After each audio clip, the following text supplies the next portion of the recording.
So back to the initial questions that we put up.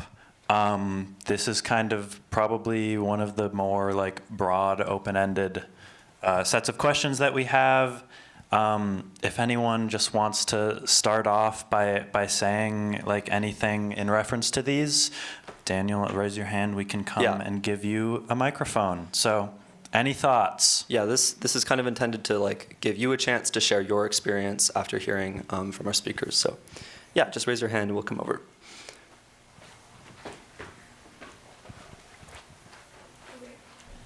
Hi everybody, I'm Riley. I got my wisdom teeth removed today, so I apologize how I sound and look. But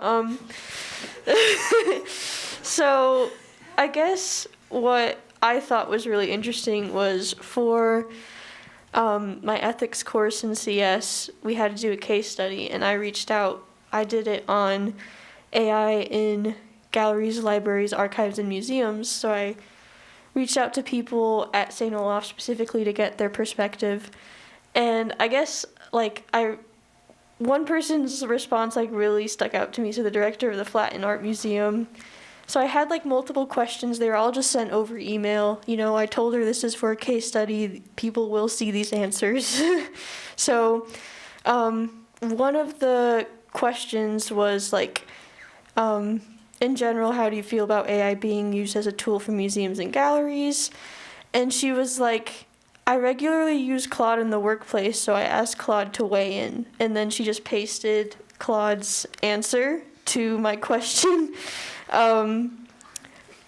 So I just thought that was really interesting. You know, like there's AI, I think, makes people like allergic to struggle and allergic to thinking sometimes. And so another thing that she said that I found was interesting and just kind of in the general scope of how I view St. Olaf, some St. Olaf people are approaching AI is, so I asked like, with the use of AI comes ethical dilemmas in your opinion.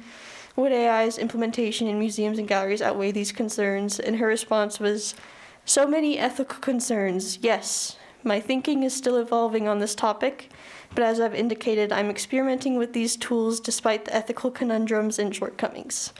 So I just found that really interesting, as, you know, especially this person, she's the director of the Flatton Art Museum, so she, like the way that AI is kind of also taking over like fine art spaces and stuff, I found it really interesting, her perspective on AI, and so I just thought I'd share that with the group. So, yeah.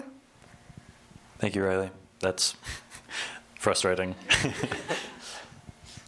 Anyone else?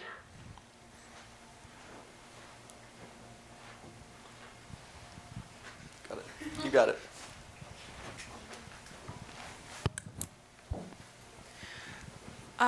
I had a professor like actively use generative AI as part of course content, specifically like generating images to give more of like a visual historical context. And I was really uncomfortable with it, and I struck up a conversation with this professor after class asking, you know, how I personally don't believe there's such thing as ethical AI. So I just wanted to ask them about that. And their response was really not like dismissive, but not dismissive of me, but dismissive of the issue, I think, and just treated it kind of, as our speakers were talking about, as like a non-issue, I guess, and that it's necessary and that we should all jump on the bandwagon.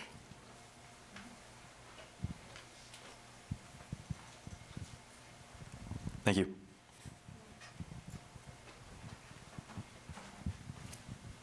Hi, I'm Emma. Hello. I don't know if any of you have noticed this, but as St. Olaf primarily uses, you know, Google Docs and Google kind of, you know, stuff to operate, I thought that this was interesting. So on my computer, when you open up a fresh Google document, when your cursor blinks on the blank page 4 times, that's four times, it immediately prompts you with, do you need help writing? Option W to kind of write AI, or Google Gemini to write your paper for you. And I just find that so sad, and I don't know. It makes me mad and sad and all of the things. And yeah, and it feels kind of impossible.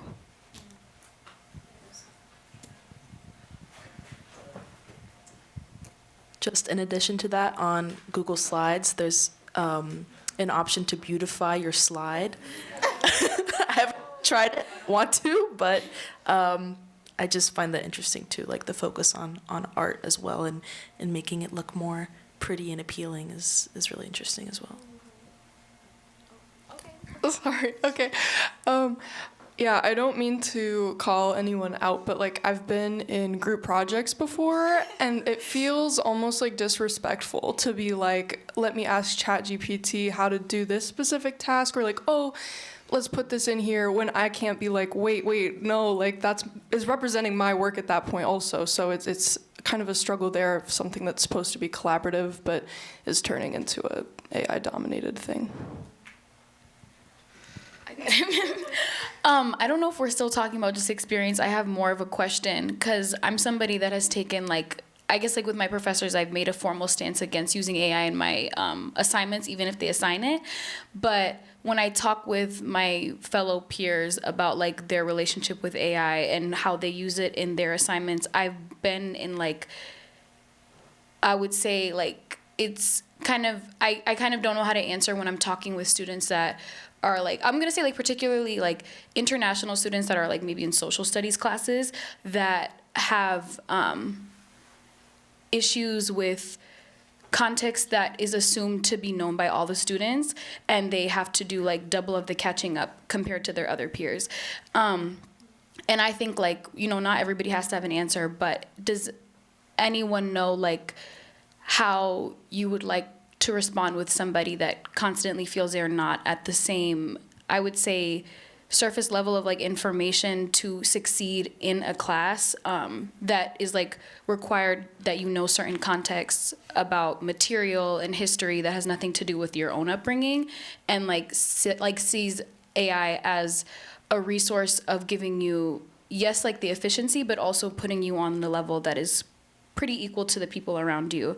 Because I do think it's like a, I don't know if it's like a valid like concern, but I do see how like people are not in the same position as everybody else and why they need another tool.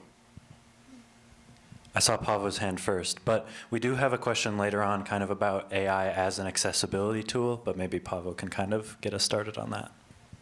Yeah, I think especially in the kind of cultural accessibility conversation, I've worked most of my time here as a writing tutor, and that's a question that I still feel like I don't have an answer to, because I would often run into people reading their papers and they'd have a word or like a sentence structure that they kind of fumble over as they're reading. And I'd sort of push and be like, okay, what does this mean? What are you trying to get across here? And when I usually suspected it was AI, the answer, like they could usually not give a kind of fulfilling answer. And so then I'd try and sort of get them to write something of their own. But the times that were when I really wasn't sure what to do was when it was an international student, and especially international students who had, you could tell it took a lot of intent to string together sentences in English. And what I saw was they'd often write something maybe in French and then sort of translate it, but then the translation would be not very clear, so they'd use AI to kind of make it more precise. And it was really hard for me because in some ways I am like a lover of the blank page. Like I love the idea that in the course of a college education, all of us are sort of shaped into people that can go from nothing and just from entirely within ourselves craft something that is beautiful and persuasive and like an intricate piece of writing. But yeah, it's really hard because I think what AI is kind of exposing is that at a lot of sort of levels, St. Olaf College and like academic institutions broadly are not serving people in an equal way, and there are all these sort of presumptions of what you should be able to do. And so then I guess my concern is, as somebody who found a lot of meaning working at the writing desk, my concern is that we have identified pretty clearly this structural issue, but instead of sort of using all of the human resources that this college has at its disposal, it's something that it's kind of assumed like this is a failing of these people that they do not have this, and so it is their independent responsibility to catch up on it, which will always make AI the quickest and easiest option. And so, and I just think of I'm especially depressed in how sort of writing tutors and SOAR leaders and peer tutors are like very heavily encouraged to make AI part of their system, because I think that takes instances where it could be a relationship that forms across months of a student coming in and really learning and making a peer-to-peer connection, if that is replaced by the writing tutor saying, hey, have you ever used Claude? You can do this, this, and this, and it'll make your essay pretty. And then we won't need the writing desk anymore. Like, yeah. I can't comment towards anything in terms of the lack of cultural understanding between different groups, but I do want to comment on language, because I have had some interactions with AI from professors and with language, and one of the ones was a professor had us have Claude treat act as a person, that being it was Simone de Beauvoir, a French author. She's very good. I really need to read more of her work. But anyways, it was having Claude grade our papers in the style of Simone de Beauvoir, and it is replacing this and trying to impersonating someone's voice to create something else. The other portion that I've had the interaction with is the professor, and this was told to us, but did a spell check of our final papers, the drafts, through, I don't remember which language model it was at this point, but it ran our papers through and then following a rubric and a prompt, and gave us back a certain set of correction notes that we needed to make. And then it was told for us for our draft, and then I highly suspect it was done unbeknownst to us to our final papers as well. And the reason that I mention this is because it ties into the second speaker, I'm so sorry, I forget your name, but it was with the diminutive effects of dialects and how all large language models are predominantly in English or in American English, because that's where the development centers have been. So that aspect of language is lost, and it can create hallucinations in language as a whole for, take it French, or something that's very different, like languages you see in Southeast Asia, for example. So that's kind of the piece I wanted to add to this.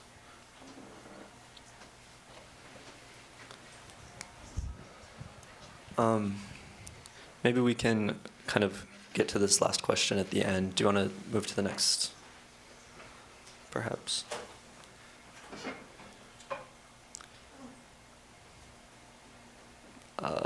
Okay. What? Do you want to read it? Yeah, Yes? sure. Thank you. So this is kind of a question about like what preparing for post-college life looks like here. Do colleges have I'm going to read it. It's up there. Do colleges have a responsibility to teach students to fit into a system that rewards productivity over everything else, even if that is certainly the environment that they will be entering? And here's a excerpt from the quote in The Mess from President Singer. I don't want you to be behind on what employers are looking for. Yeah, any thoughts on that argument? Maybe this is like a more idealistic view of like the purpose of higher education than like the reality of it. But like I like to believe that we're here for more than just to like get the credentials to get a good job and then become like a, I don't know, drone for whatever, you know, corporation is most aligned with our interests, and, you know, slowly had the life sucked out of us over the next 40 years. So I don't know. I mean, I think it's, sorry, but I don't know. I mean, I think it's, I think that we as humans like have a responsibility to ourselves and to each other to continue like enriching ourselves, and I think that like this sort of bizarre feedback loop that we're getting right now of like, well, you know, this system is we're destined to become like so reliant on AI that like you know, it's just going to be, there's going to be no real thought at all, and so we're just getting the jump on that now. You know, let's just cut thought out of the equation entirely, you know, in right now, and just use AI for everything. And I think like that's sort of kind of, it's pretty defeatist to think about like that, because then it's like, okay, well then, I mean, it's a self-fulfilling prophecy, I guess. If that's what we're moving to do, then that is what the future is going to be. But I don't think the future necessarily has to be like that. So many. Oh, do you have one? Daniel hasn't been able to walk and give anyone a microphone yet. Yeah, so kind of off of that, and I agree, and this will be relatively brief, but not only does that feel like wrong, I mean, I don't want to be, you know, this cog in a machine of, I don't know, Lockheed Martin or United Health or wherever. Oh God, I don't want that, but I also don't think it's true. I think, you know, we're in the 21st century. There's a lot of, I sound like I don't normally talk like this, but like we're going to have a lot of, obviously we have a ton of challenges in the 21st century that require critical thinking, that require nuanced thought, that require building new knowledge that isn't just repeatable and predictable like the one AI creates. And so I guess what I'm saying is like, not only is that just not getting at what's important, it's just wrong. I think employers actually are looking for people who can think for themselves, can think outside of whatever prediction algorithm people are fed. So yeah.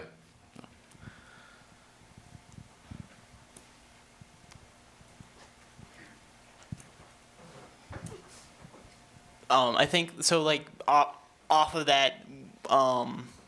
Whether or not employers truly do want you to have like proficiency within AI technology or to have knowledge and understanding, I feel like no matter what, the movement into AI tools and the movement into trying to better ourselves as purely just workers or as purely just trying to be employees feels like antithetical to the liberal arts college like belief. It feels like you're choosing my experience for me based on what you think people are wanting, but the truth is you don't know, I don't know, I'm trying to figure things out for myself, and I like to do that here.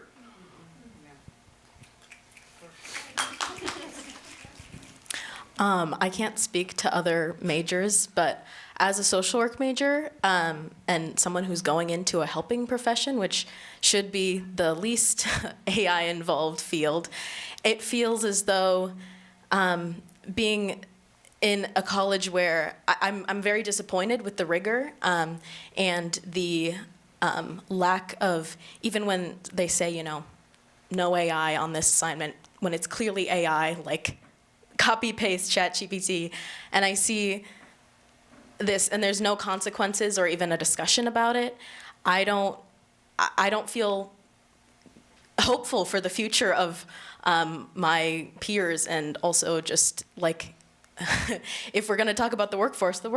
I don't want someone who didn't actually learn what we were talking about in class deciding whether my kids get taken away or not. Like that's a real life thing, and I think critical thinking is essential to that.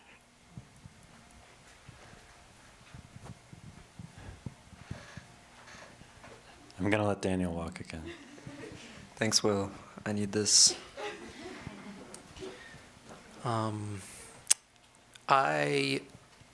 All of us are not paying this college thousands of dollars to become a nice, subservient little employee. And I have not seen this quote, so I'm a little behind, but it doesn't make me very happy. We're also not paying thousands of dollars to have our money funneled into Oracle, and what we need is divestment. I wish I knew how to do that, but that's all. Thanks, Joe. Hello, I'm Gordy, and I'm a computer science major, so I'm like the most replaceable by AI out of like anyone. And like, although I really disagree with the premise of the question that post-college life needs to be about productivity, if we just consider that premise, even for computer science, it's like just terribly wrong. Because as companies have been integrating AI into their workforce, what we've seen is that code quality has dropped like considerably. Like there's a technical disaster on the back end of many of the pieces of software you use because they've been replacing their employees with AI and the code quality is terrible. And one stat that's crazy is there's this stat called code churn, which means 2 weeks after you commit something, do you go back and change it, right? And usually that rate has hovered around 3% for a lot of software development history. It's now at 5.7%, which means that it's almost doubled in the fact that you need to go back and change critical errors in your code. So, I mean, this idea that AI is somehow the future of better technical development is not only misguided, but it puts us in a situation where essentially our infrastructure is crumbling apart. Anyways, that's what I think.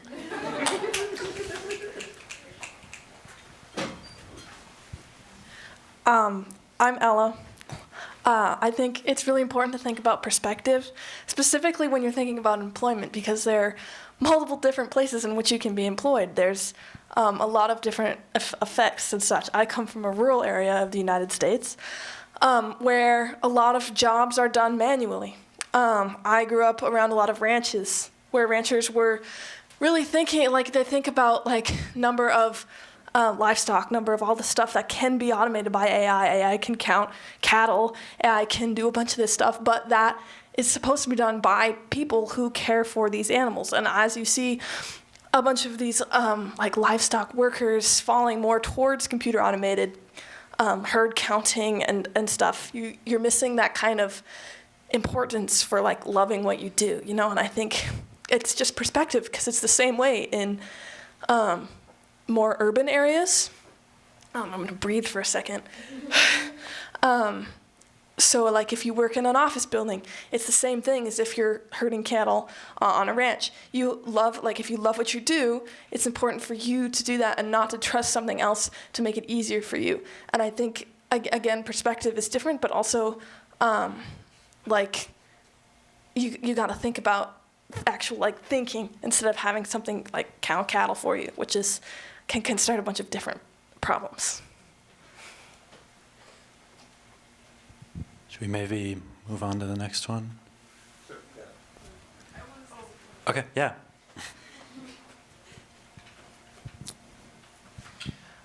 My first thought when I saw this quote from President Singer was that I don't want to be employed at a company where I am required to use AI.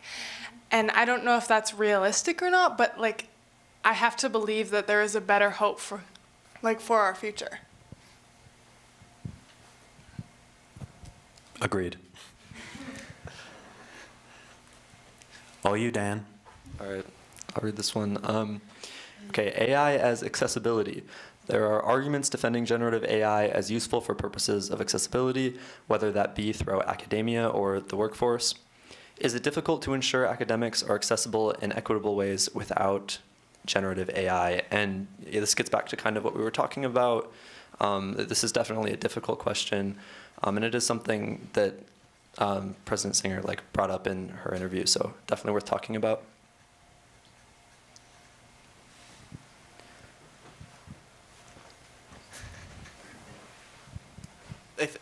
I think of the question, is it difficult to ensure academics are accessible in equitable ways without generative AI? And I think, of course, it's going to be difficult, but doesn't change the fact that it is still very important and very necessary that we avoid leading into generative AI as like these accessibility tools because of how easy it is for AI to like be these tools.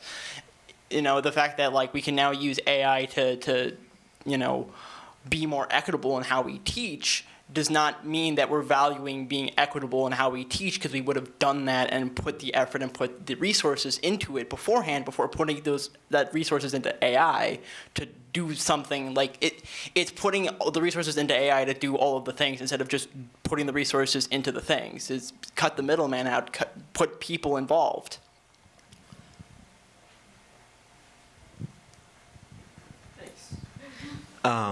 I'm afraid I don't have like a direct answer for. I think this is a really difficult question, and like when I'm thinking about AI, this is like one of the kind of most difficult things that I've been trying to grapple with. But I would like to posit that I think like the sort of equivalency here is, or rather, like the reason why it is difficult for academics to for us to make academics accessible is the same reason why AI exists in the first place. Like this philosophy, academics are, I mean, fundamentally, and I think especially right now, you know, business first. And you know, getting into the philosophy of like, regardless of whether or not it's individual people or just the system, like it's not really cost efficient to sort of. And I'm not saying that I agree with this at all, but I think like the idea for AI is like it's just another tool to make money, and fundamentally that's what this is, that we're this school and school in general.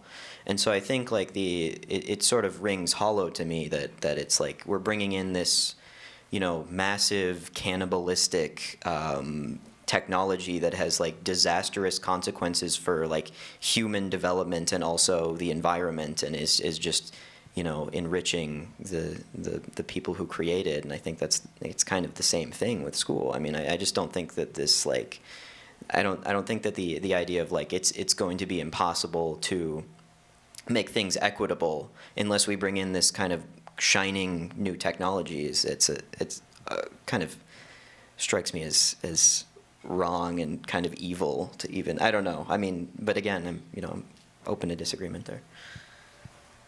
I think Riley was next. Hello, it's Wisdom Teeth Girl again. So, like, the way I view accessibility is, like, more comes from the lens of disabilities. I myself am disabled. I have chronic fatigue syndrome, so I'll get flare-ups where I feel like I can't move, and I'll, like, sleep for, like, 20 hours for the, like, 24-hour day. And so I think in terms of accessibility, like, I think what would most be beneficial is if we stopped preaching this idea of, like, instantaneous gratification.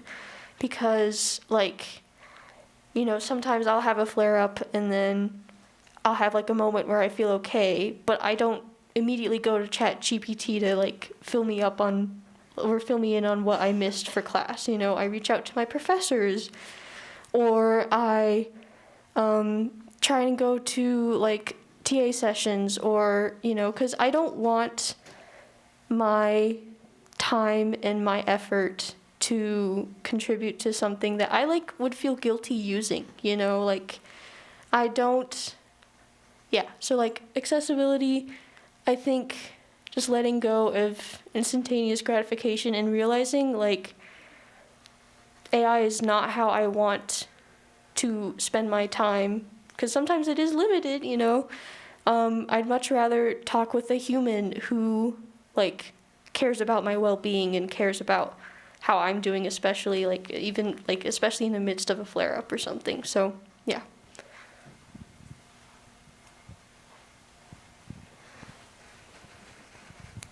Hi, I'm Juliet.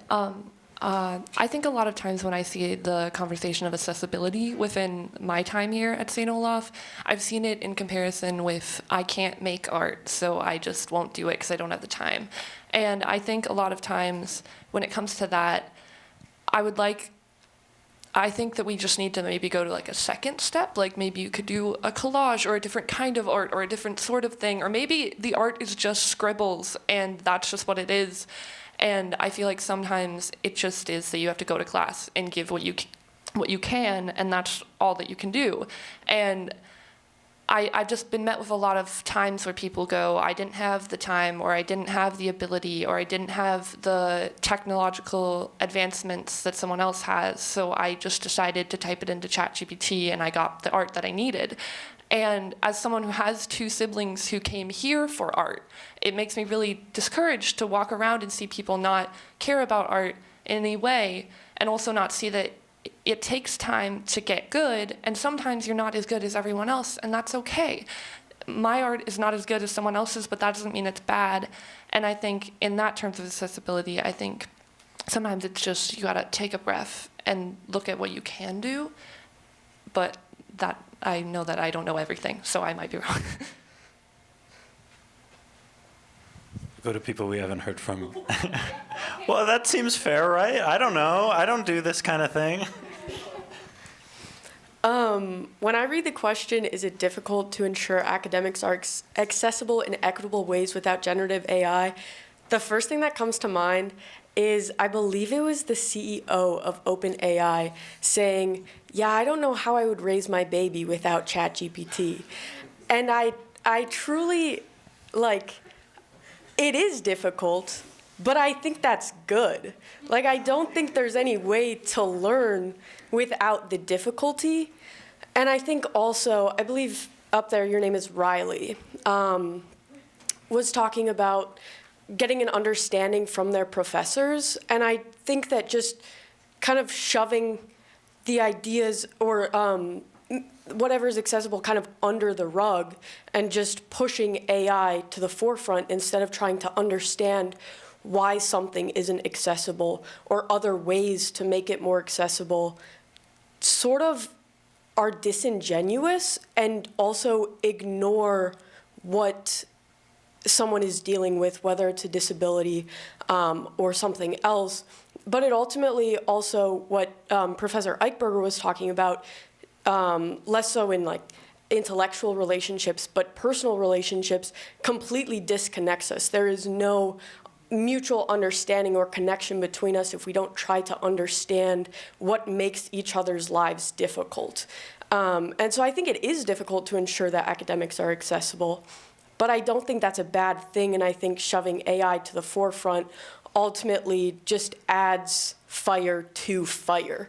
It's saying that the effect of something is the cause, rather than just trying to make education in general more accessible to more people. And so I think that it's good that it's difficult, and we should work to make it less difficult, but not with, as Riley was saying, instant gratification.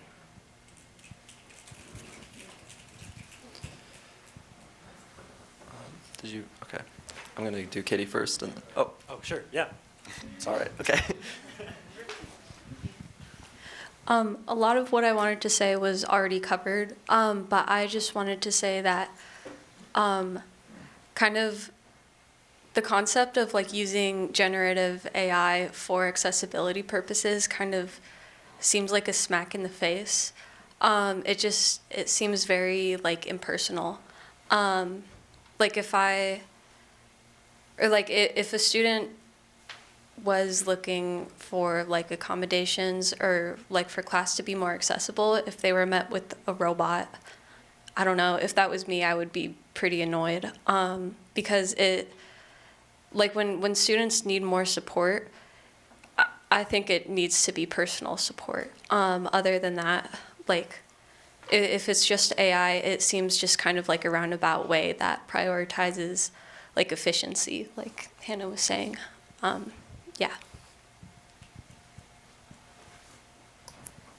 This is just gonna be quick, but like it's further limiting the skills that you're developing if you're saying that people who are disabled or have learning disabilities need to use these tools to be able to succeed. There's no growth in that, and they're not doing anything. They're not here for a reason if you just like shove the robot on them. even people who are like extremely smart in one area and have the tools and like capabilities to do lots of things, if they're like, oh, well, that's not really your thing, well, I guess it never will be, and now I can never have it be my thing because you just told me that I need to do it with the robot because my only label is like dyslexic or I have ADHD, so I can't focus for that long. Like, it's not helpful in any way to like shove the bot on you. Thank you, Naomi, for bringing up growth. I'm going to riff on that for a little bit. So I'm going to offer a critique of the notion of accessibility, and I'm going to do it toward the concept of accessibility that is exclusively in the purview of higher education and academia, and not accessibility as the outgrowth of certain ethical norms that guide our, relationships with other human beings. Because for me, the notion of accessibility, as it was sort of expressed in the beginning of our conversation, is based on kind of a faulty premise, right? That, all students in a particular academic environment can enter a class with a certain level of knowledge, right? And then end the class with, some fixed quantity of knowledge that they will all receive from having taken the class. And that to me is a very instrumentalist, it is a very utilitarian, it is a very, soulless and, ill-spirited vision of higher education, right? And I think it's a vision that as we've come to see more and more, over these past few years, is one that's contrary to what I think motivates us as we go about our education, students and faculty alike. And so, much as we might, and I'll sort of conclude this point with sort of a maybe cautious optimism perhaps, right? Much as we might bemoan the complete immiseration of rigor over the past few years, I think it does kind of offer us an opportunity to move away from that sort of utilitarian conception of education toward a growth conception, right? Recognizing the fact that not all students will be at the same level, right? As perhaps a fact of life, but that in a good place, right, a good institution, right, every student can grow in some meaningful way and become a more educated, a better, a flourishing human being, right? And I think that's a vision that, is worth fighting for, and I think it's a compelling vision that, I don't know, maybe the lords of the institution can be persuaded to accept. Do you have any idea how many questions we have left? So that I don't have to awkwardly flash through them all. I think 4, 3 maybe. Should we move on then?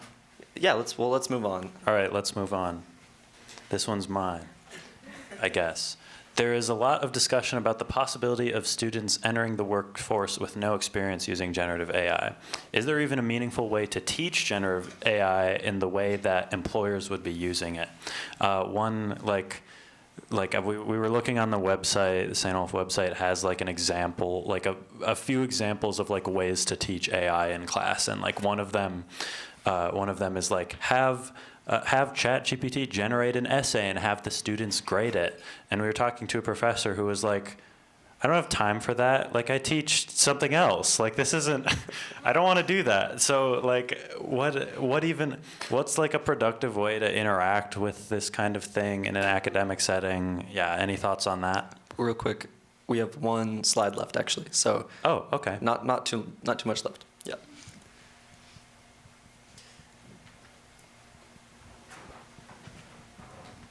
I guess just a small thing. Like, I don't know what it looks like to teach AI, and I think all the times in which the idea of teaching AI is more teaching people how to correct AI and how to work with the mistakes that AI makes, which isn't teaching anyone AI. I don't know what that looks like, and every time I hear it, it makes me very confused because I only ever think of like AI and learning to use AI as learning to fix AI. How about, I find talking about what you said with like teaching generative AI use being mainly teaching how to critically read text produced by generative AI, in my experience and like what I've had in classes, that's not something that necessarily has to be done using generative AI. I think that's just a skill that you get from being a critical reader.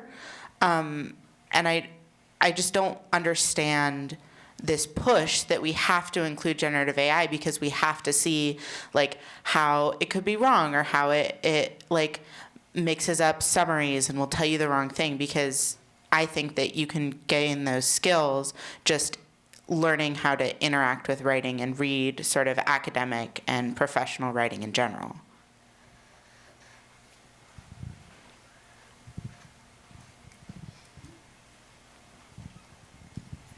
I don't know if this necessarily completely answers the question or goes along with this question, but I think that the idea of teaching with generative AI or teaching about generative AI can be often confused by professors, at least that I've had, who've tried to like use that as a, like, I guess, I don't want to say excuse, but excuse to be like, no, we're using this as a part of our learning and not necessarily about how to teach how generative AI works.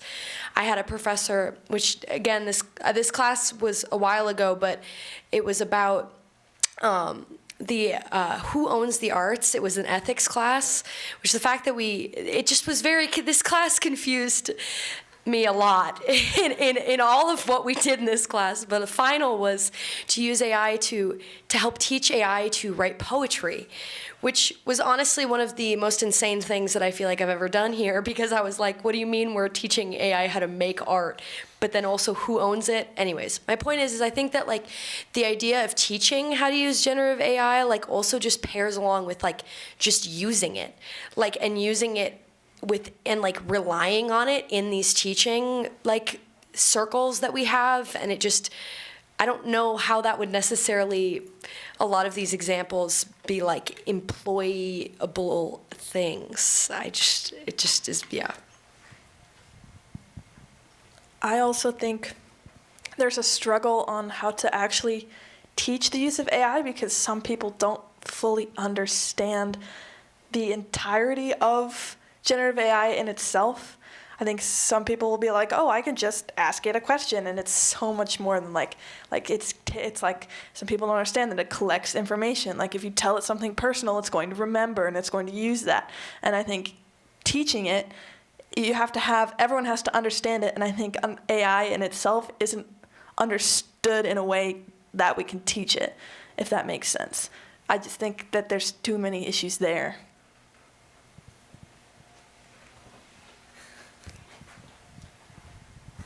Yeah, I'm kind of thinking about this, and it's kind of the idea that you need to teach AI, generative AI, is kind of confusing to me, because it feels like we're working backwards from the assumption that AI is something that we need to integrate, and then so we're seeing it as this economic opportunity of, ooh, we can integrate AI and we can save money.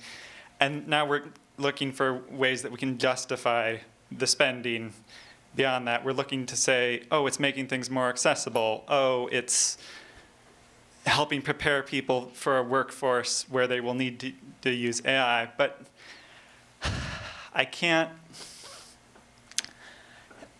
I keep feeling like if students want more resources for their classes, then the school should be giving them more resources for their classes. If they want smaller workloads, they should be asking professors for smaller workloads. If they want better accessibility, they should be asking the school for better accessibility, and we should just be focusing on these individual issues instead of just using AI and then say, oh, it's solving all of these. I hope that makes sense. I've somehow ended up with 2 microphones, and now Daniel is raising his hand. Do you have something to say, or do you just want it back really bad? No, I have something to say, too. I guess I want to say I think there are maybe exceptions, like I'm also in computer science, and if you look at, it's kind of a unique field in this context, because it's also like kind of where AI came from. But if you look at like job listings in computer science, for sure, like you will see lots of them with requirements that or like qualifications that certain frameworks or like workflows, I don't know. And I think that there are probably people in my field that that I want to kind of voice the opinion of, that maybe they want experience with these things. But what really concerns me is that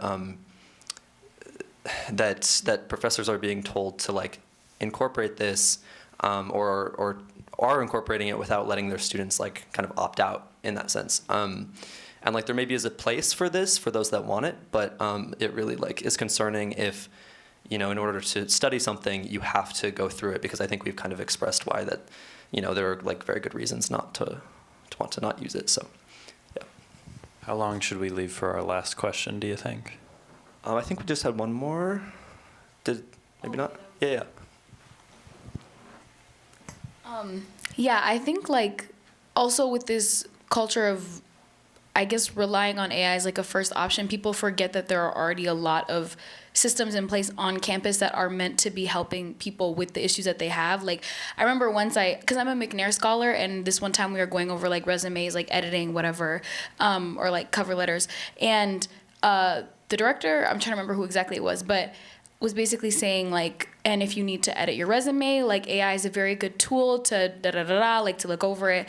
And I look at my friend and she looks at me, and we're just irritated because across the corner is like, there's the Piper Center. And I'm like, there's already things here that are supposed to be helping us, like fellow people that have dedicated their whole careers to like helping students cultivate like a future for themselves and like their career, and like what it means to like present yourself like in a resume, like how do you focus it for like a certain line of work, whatever.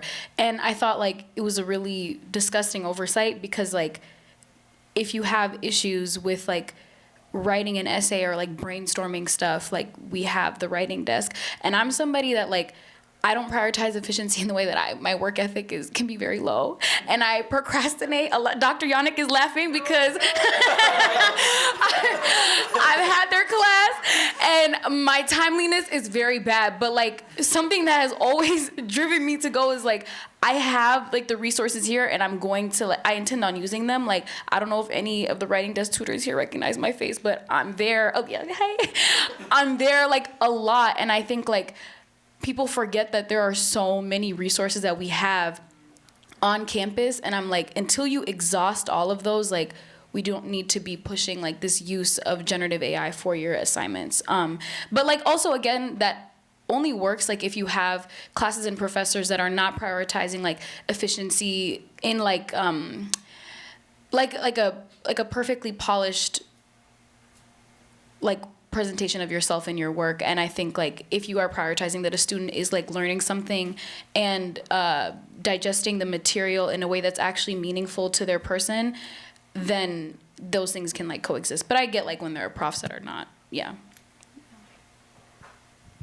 I think maybe we should move on just because. I've been wanting to say something for a really long time. Okay, all right. This will go quick. I just think this is like the goofiest question, because like if AI is supposed to be so easy to use, if the point of it is to like tell you how to do things and summarize things, if I'm learning all the things that I'm learning at St. Olaf College, well, shouldn't I be able to just look up AI later? Like if a job's like, hey, you need to use this, can't I just AI search it and then learn how to use it real quick?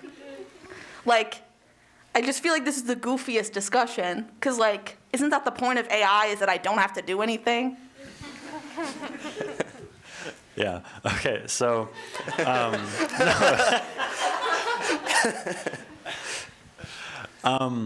so, is this our, what is that? Sorry. It's some sort of square. We'll get to that. We'll get to the code. But, well, I guess this is yours. Okay. Yeah. So I just think this question is important. We want to take everything that we've talked about.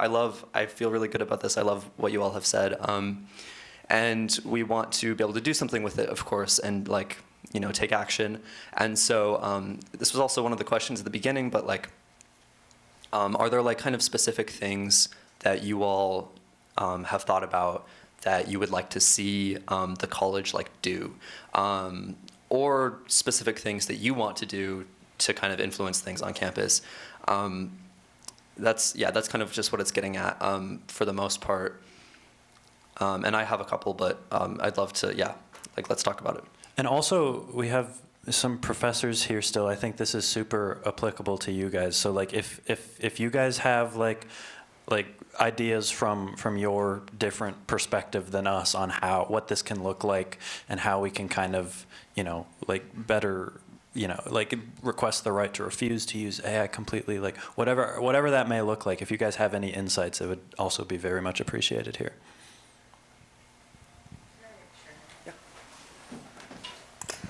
Hi, y'all. Professor Lau Malaver here.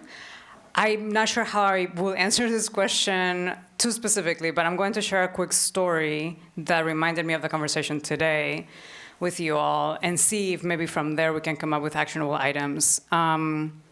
I'm in South Minneapolis, that's where I live, and for the last month and a half, as you all can imagine, it's been tragic. We're under siege continuously, even if the news says that in 2 weeks ICE is supposed to leave. My community members within my block, in my neighborhood, within 3-4 blocks, organized in a matter of days to get our neighbors to work because they were afraid of leaving their homes, to get grocery deliveries, to take their kids to daycare/school. And I named this because there is an alternative economy being built where we did not have to rely on AI. Nobody at any point relied on AI. We relied on connection. To your point earlier, Ayane, what does it mean for some people to have to, quote unquote, catch up on the material that supposedly we all know because we're international or immigrants or from a different background? In fact, I think it's relationships. So part of what I don't know if this is going to, again, answer the question specifically, but to me, building relationships in the classroom and outside of the classroom among yourselves, but also with faculty, with staff, is extremely important to me. And I'm seeing it very, very actively when I open the door of my house, within my household and my neighbors, but even when I leave my house. There's community there available. They've asked me if I need any support myself. So this is again to say that to me there is a, if you will, quote unquote, hope of some sort that we are building alternative economies and that it doesn't have to be productivity or efficiency necessarily. And in fact, we already are building our own jobs, if you will. So I wanted just to point out there that I'm available to speak to this more with anyone who would like to. And yeah, so to get to the specifics of this question, to me, some of us faculty are talking actively about how to come up with resolutions for the college to make statements about this, specifically, of course, about the current environment, socio-political environment we're in. But I would like to hear from you all. This has been fantastic for me to actually hear. And I actually want to change one of my assignments now because it's not about AI, but it does rely on the Google Doc that generates for you information. And I want this to be different, right? That we can actually have relationships like this. That's for now. Thank you. Thank you. Thank you.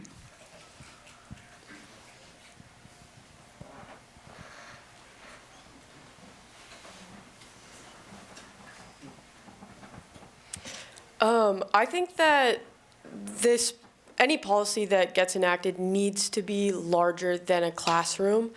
I am an ed major, and right now we're learning about rules and procedures in my course. And one of the biggest things is each individual classroom represents the school larger than itself.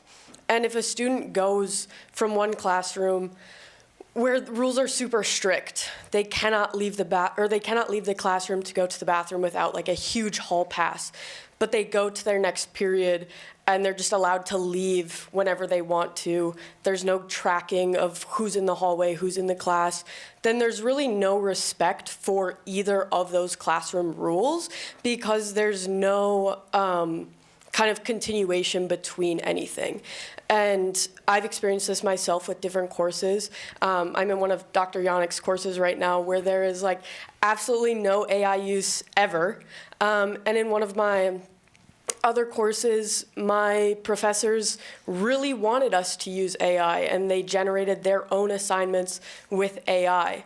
And that's really difficult as a student whether or not I personally want to use AI, it's incredibly difficult to know what I'm going into, what my expectations are, and it's hard for me to plan my own schedule and my own future because I never know what I'm being prepared for. So I think that this needs to be much larger than a classroom. I'm not exactly sure in what way or how that would be enacted, but I do know that it needs to be larger than each individual professor.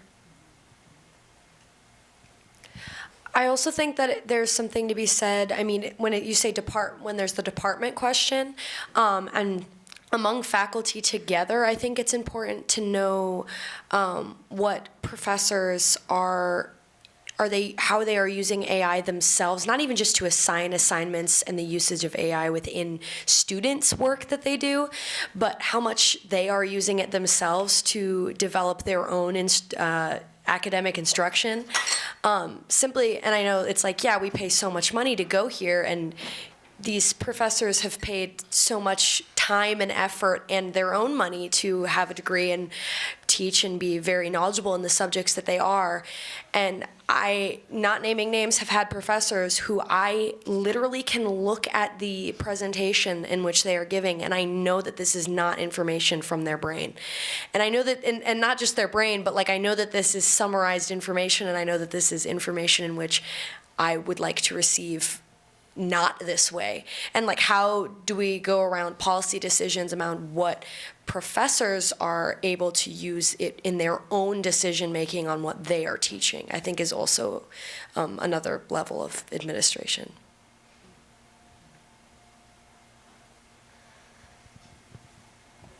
All you. I have to make this decision. Up there. Okay, I'm closest to Joe, so. I say this tentatively, and I'll get to why in a second, but if St. Olaf College is the globally engaged community that it wants to be, I think if it's going to keep like this AI forward mindset, it should formally acknowledge the environmental impacts. It should formally acknowledge the exploitation of frankly brown people across the entire world that this technology was built using. I think to ignore that is foolish completely. And I say this tentatively because I don't want it to turn into the land acknowledgement statement where it exists instead of doing anything either. Maybe like, you know, if students want to opt in or opt out, there could be, you know, they also have to acknowledge, like, I acknowledge the impacts of AI or something too. That's not a very well-formed thought, but the point, initial point stands. St. Olaf should really commit to being a globally engaged sort of institution.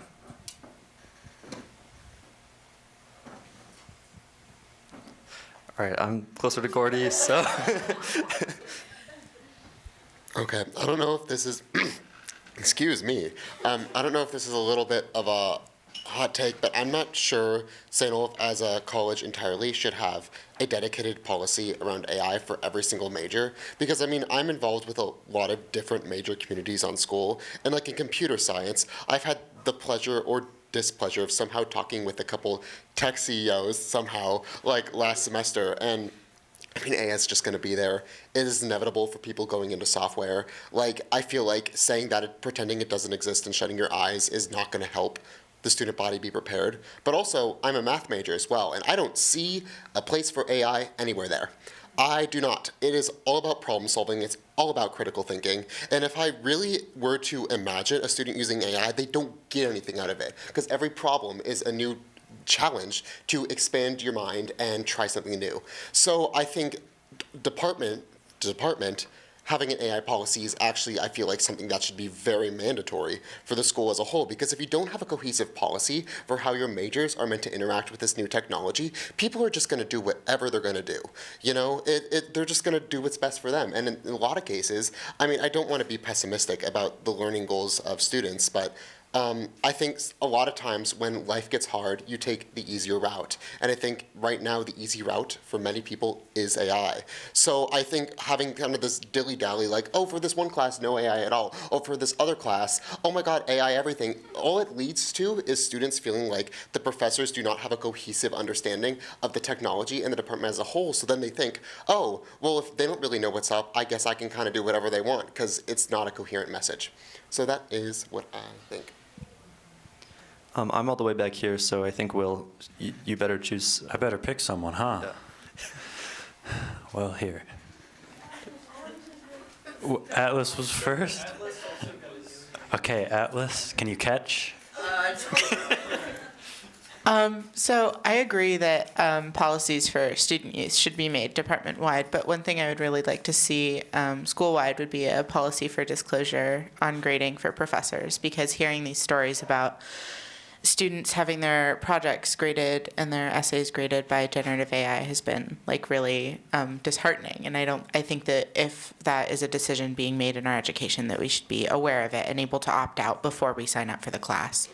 If a professor is making the choice that they're going to integrate any kind of generative AI use in their grading or assessment of student work, then that should be something that is fully known before students sign up for the class.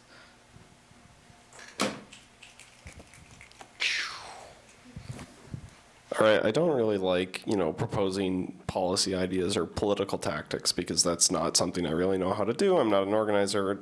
I'm just like a guy with a microphone. But here's one. So this evening I learned, as did some of you perhaps, that the college is apparently conditioning some amount of department funding on their implementation of, AI-oriented educational initiatives. Now, this seems to me ridiculous, right? It is ostensibly a violation of academic freedom, right? If the college's policy is to allow AI to be freely adopted and used throughout the college, right, at the prerogative of instructors who, are all presumably members of the American Association of University Professors, right, and have a certain interest in that. No? Okay. I don't know how, I don't really know these things, all right?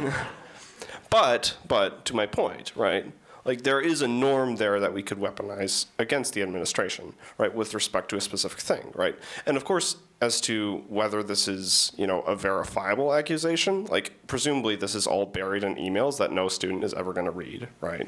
If we accuse the administration of doing something, they could potentially just deny it, right? So we're going to have to, if we're going to pursue this if we're going to organize against this specific issue, we will have to do some good old-fashioned investigative journalism, essentially, right? But, beyond that, what if we just had a petition, right? Send it to all the students, hey, stop conditioning departmental funding on AI initiatives. I don't know. Were you overtime also? Yeah, yeah, I'd love for you to be able to speak here.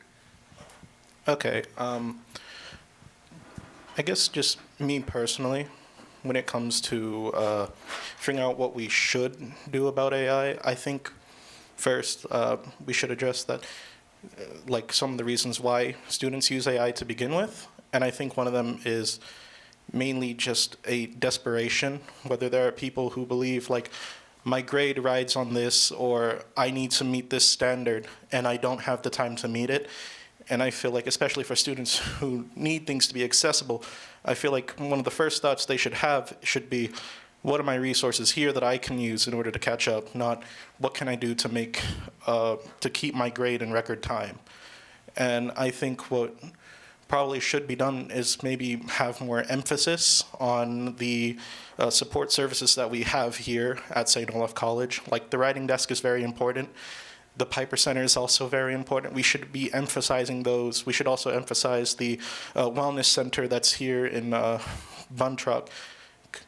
Students should be, I guess, even if it seems more repetitive, I feel like there should be more reminders about what we have, and that people don't have to feel like they are alone in their academic journey, that to where they have to turn to something that can just give them an answer, more rather than they can like be shown that with the right support they can find the answer on their own. So yeah. Okay. You said we're over time? I think so. Okay, I want to end. Do you want to pull up the... You have a square? The box? Daniel loves shapes, and so he made a really big one. So, sorry that this is so creepy. This is... so this event was organized mainly by a reading club that was mentioned earlier called ARC. It's not an official student org, but we read I didn't say what it was, Anti-imperialism Reading Club. So yeah, our kind of like just goal is to read about anti-imperialism and kind of social issues and whatnot. And so if you're interested, I mean, we're the ones kind of like trying to do this stuff. So I would, it would be great if you wanted to take part, not necessarily in the the org that we have, but just reach out to us. I think some of our information is on the website that this links to, and our meeting information definitely is. So yeah, just if you want to get involved, yeah, we'd love to have you involved. So. It's super casual, and you're all invited, and you don't even have to do the readings if you really can't, because I know we're all busy and but you should. But you should do the readings because we're a reading club. But I mean, they make a robot for that. They make a robot for reading? Okay. Okay, that's the last slide. Thank you everyone so much for coming. I think I'm speaking for us when I say that this was really successful, and we're really happy with how this turned out. And yeah, I wonder, it almost feels like we should do kind of like a next steps meeting at some point where we kind of do more brainstorming about what specifically the school should be doing. Something like that, I think, could be really beneficial once we figure out where that information needs to go. If you filled out the form from way, I think so, from way back, I think we have your email, so we can probably send out information. So. And if you didn't get an email about this, if you did get an email about this event, then you're on that list. And if you didn't, and you want to get more emails about stuff like this, come talk to me. Thank you, everyone. Thank you.